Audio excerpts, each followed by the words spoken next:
Hey guys, welcome back to AZ Triumphster. Well, what do we have going on tonight? Let me show you. We have some moto bars from Harley. These are 1.25 inches at the center, and then they taper down to 1 inch. Typical diameter for Harley controls is 1 inch here. And then the factory bars here at the clamping point are 1.5 inches diameter, which is absolutely bonkers. But it is what it is. So in order to get these to work, we also had to get some adapters. These are going to taper the clamps down to 1.25 inches diameter. And the reason I invested in these is I may not run these bars forever. And certainly if I don't, the next set is going to have 1.25 inch center anyways. It's likely. So that works out. So what am I up against here? Well, the handful of Softails that I've done bar swaps on did not have this ABS routing right here, so it was easy access to this boot where all of the harness plugs are. So it's going to be a little interesting, but the first thing I'm going to do is break this nut off and pull the bolt and then prop the tank up so I can get to the entirety of this boot, or at least the top portion of it, so I can get all the plugs out and unplug all the controls, all the blinkers, the throttle by wire, and then see where we're at. Here we are. Now, I pulled the bolt from there, and then just as a little foam block. There's a rubber piece down on the top of the neck here that's for just keep water out from the where your gauge wire runs down. I just pulled that rubber piece out so I could have a little bit more slack to lift the tank. But here's your control wire harness. It's always good to take a picture beforehand, so that way you know where to put everything back. Stuff I'm not going to disconnect is going to be the headlight wire, which is actually goes back in there somewhere. And then this little guy is the ABS, so I'm not going to disconnect that. But everything else is like the throttle by wire, your blinkers, and then your controls. And you take a picture because there's similarities. You could see this lower one, this upper one, right? What's nice about those is I'm pretty sure those are going to be, yeah, those are the blinker ones.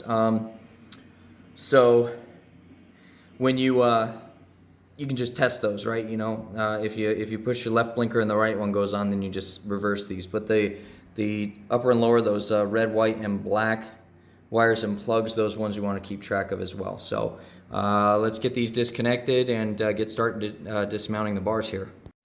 Real quick, I got everything out. I got it out from this little holder. Got the clutch cable out of the way too. As you can see, there's a little plastic organizer here for all the plugs and everything. And then that organizer is attached to this. This came off while I was just pulling things apart. But what I did on my Softail Slim was I cut this and I ditched that organizer, and it freed up a ton of slack so that I didn't have to buy extensions for certain wires. And at minimum, I'm going to go ahead and trim this right here. I don't know if I'll ditch the organizer yet, but since I know I'm eventually going to go taller, probably at least 2 more inches taller, this is a good thing to do now so I don't have to do it later. So I think the next thing to do is start taking the controls off, the housings for the controls. So here you got your Torx bolt on either side. Do those first, and then just kind of start dismounting stuff. Be careful. If you don't plan on disconnecting the clutch cable, then this whole perch and lever and whatnot is kind of going to hang somewhere. You want to have a safe spot for that. Same thing with your brake master cylinder and reservoir here. You know, you've got all this connected, especially with an ABS system. Probably want to, refrain from disconnecting it if you can, unless you have the tools to properly reset, bleed the system. But that's a story for another day. Here's where we are at. We have this all dismounted. Oh, interesting. Same thing over here. I opted to, as I started loosening everything, realizing that this piece that mounts the blinker, the mirror stud goes through this. So I decided to take the mirrors off first, which then allowed these to drop. Then I did these next, and then these.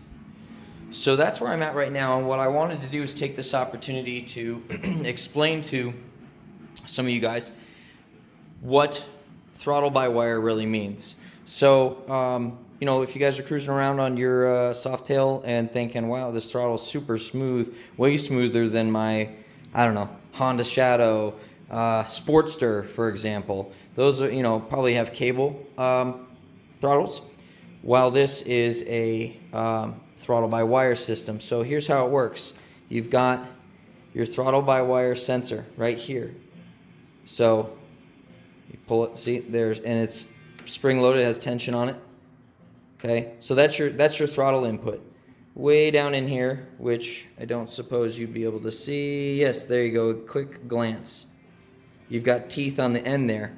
That's what grabs the teeth and gives you the throttle response. And it's just a sensor. It's a position sensor that's telling the computer what to do, basically. So that's how that works. Now this is wired, so it goes in through the bars and down out through here and into the harness. So that's what we're working on now, is feeding all of these things out. Well, okay, got that done. It's all off. Now with this, because, you know, the bike's on a jack and, you know, all secure, I was able to get a lot of, you know, good grip on it and break the glue, the factory glue, and it looks like they kind of have this thing going on inside the bar a little bit. But it was crazy because I see this cap, like, you know, on the end, and I'm thinking, uh-oh, what did I miss? Because I've never seen this before. This is a hefty piece of metal here with a rubber piece. This is a bar weight. This helps dissipate a lot of the vibration, resonation you feel through the handlebars, and it makes a lot of sense now, because normally when you have something like this that's bolted straight to the triple tree and then bars that are, you know, clamped right inside, there's really not a whole lot of dissipation here. You know, I would have expected it to be a little bit, you know, my hands to go numb from all the vibration, but this makes a whole lot of sense now.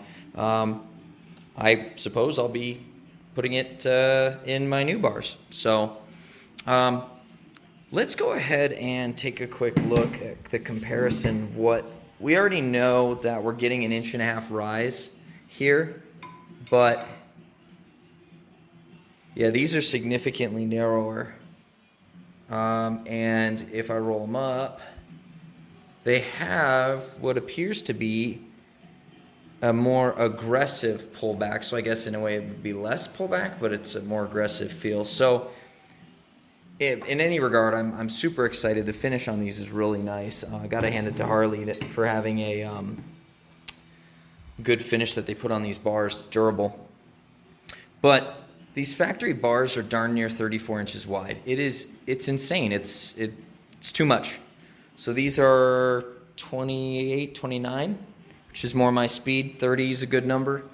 So, but yeah, we're at the point now where we just unbolt these, take the clamp off, and pull the factory bars off. Here we go. And they are off. Thank you, Harley, for your excessive use of thread locker. That was awesome. But just to give you a little perspective, let's come around here maybe. Yeah. So, I'm gonna have to take some measurements and mark the center point on the new bars, because Harley on these ones, on the stock bars, have all these different measurements, and let's see, there are markers right there. There you go. Boom. Something down here. So I'm gonna have to take some measurements and maybe do like a light, just a chalk mark, so I have my center point, and which I'll be able to see through this. And that way I know it's centered. And then I'll just choose, you know, the angle in which I want to roll the bars back towards me once I get everything just about buttoned up. Here we are. Now originally I was going to do this whole thing where I showed you guys how to run these wires internally using a string and, tying on the end and feeding them through, but I actually didn't have to go through any of that because it's, a very seamless, straight, almost straight shot from the point that these come in to the point that they come out. So I will tell you this, what helped was I did the more difficult side first. I started with the throttle by wire sensor and I brought that in to the point that it was here, and then I put these two in with it and essentially forced it all together, so it kind of worked, so they work off of each other. So as I was pulling on one, it was pulling on the others essentially, and then from there I was able to do these two very easily. I just used a pick and fished out the plugs when they became visible, and that was that. So now let's I was able to mark these up too, give me my rough idea where the center point's going to be. So let's go ahead and set these in. I've got the adapter plates right here ready to go. I'll just set the bars in, put the top adapter plates and then the clamp back on, and get to work on reassembling everything. Okay, got it all buttoned up, everything's tight, got the mirrors set, got the controls where I want them, all the levers and everything. So a couple of things. I mean, these are definitely narrower. I mean, they look great. My only gripe is the combination of these bars and this particular riser and triple tree and headlight cowl setup is there's really no efficient way to run this cable to where you don't end up with that. If I mean, there's really just no way to mush it against the frame. It's all bound in here. And yeah, I did try to run it through, up and over, but there was actually not enough slack for that. So it just appears to me that I'm going to need to go taller.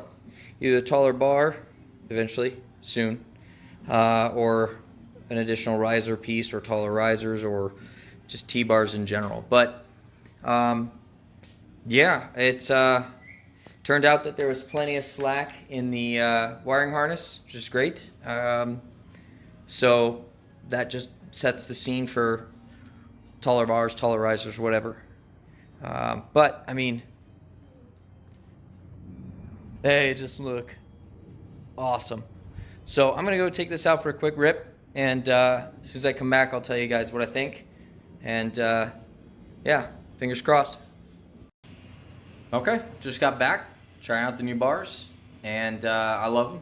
They're gonna take a little getting used to, only because I've been riding with the roughly 34-inch wide drag bars for a little while now. These are 28, 29 inches wide, so it's a bit narrower, to say the least, and it's got a little bit more rise and a little more aggressive pullback. But just in the quick, around the block and whatnot, I liked it. I liked it because I felt like it was more engaging, if that makes sense. So I'm excited to ride it to work a few times this week, and which will get me right to my break-in mileage, and then I think it's over to Roadrunner Harley for the break-in service, and we'll do a check-in and my thoughts on the motorcycle after 500 miles. So hope you guys enjoyed this. I'm sure you'll have some questions if you're actually doing an install. Feel free to hit me up, either in the comments here. There's an aztriumphster@gmail.com email address, but you can also reach me at Dean Speed Customs by phone at 623-262-2757 or contact at dean-speed.com. I'd be happy to answer any questions you have. Like the video, subscribe to the channel so you can see what's coming up next, but most importantly, guys, stay safe out there.